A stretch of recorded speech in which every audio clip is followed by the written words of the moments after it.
నమస్కారం రైతు సోదరులారా.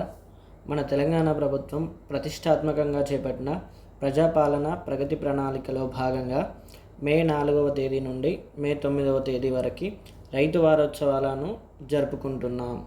ఈ 6 రోజుల్లో ఏ కార్యక్రమం ఏ విధంగా ఏ రోజు జరుగుతుంది అనేది నేను వీటి గురించి క్లుప్తంగా ఈ వీడియోలో వివరించడం జరుగుతుంది.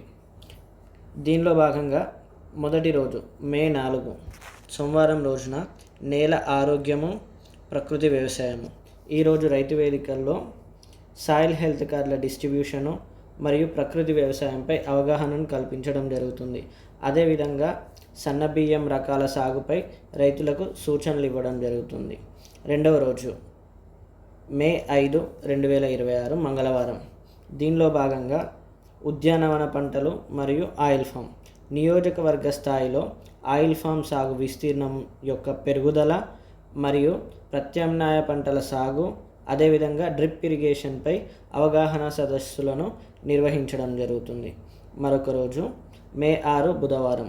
దీనిలో భాగంగా పంట రుణాలు మార్కెటింగ్, బ్యాంకుల ద్వారా స్వల్పకాలిక దీర్ఘకాలిక రుణాలను ఏ విధంగా తీసుకోవాలి మరియు కిసాన్ క్రెడిట్ కార్డుల జారీ ఏ విధంగా చేస్తారు, అంతేకాకుండా వ్యవసాయ ఉత్పత్తుల మార్కెటింగ్ సౌకర్యాల గురించి దీనిలో చెప్పడం జరుగుతుంది.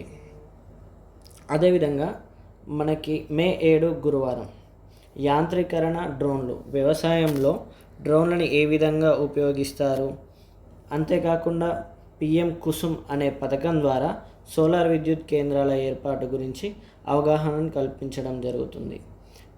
మరొక రోజు మే 8 శుక్రవారం.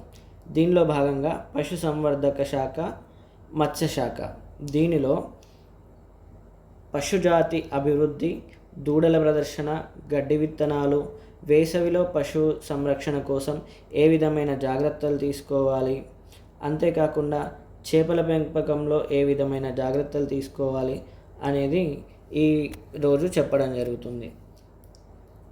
9 మే 2026 రోజున నీటిపారుదల శాఖ, అంటే చెరువుల్లో పూడికలను ఏ విధంగా తీయాలి, కాలువల మరమ్మతులు మరియు నీటిని ఏ విధంగా పొదుపుగా వాడుకోవాలనేది ఈరోజు మనకి చెప్పడం జరుగుతుంది. అంతేకాకుండా మనకి ఈ రోజుల్లో వచ్చే ప్రతి దాని గురించి మనము మీకేమైనా సందేహాలున్నా నన్ను అడగవచ్చు, కింద కామెంట్ రూపంలో తెలియజేయండి. Thank you. జై కిసాన్.